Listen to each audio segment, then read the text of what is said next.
علیکم ورحمۃ اللہ وبرکاتہ۔ ربیع الاول بہار کا مہینہ شروع ہوا۔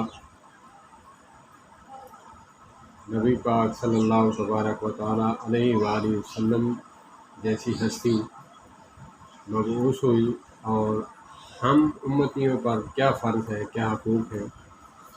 ہم آقا کریم علیہ الصلوۃ والسلام کے آنے کی خوشی پر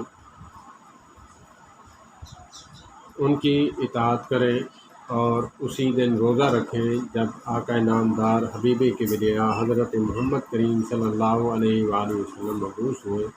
ولادت باسعادت پر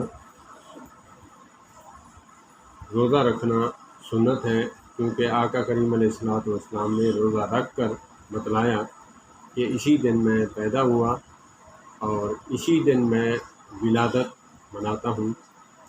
ولادت آقا کریم علیہ الصلوۃ والسلام نے کیسے منائی، علماء سے آپ سنتے ہیں۔ منانے کا انداز یہی تھا کہ روزہ رکھا۔ ہمیں بھی چاہیے کہ ہم زیادہ سے زیادہ درود پاک پڑھیں اور اسی دن ربیع الاول 12 ربیع الاول والے دن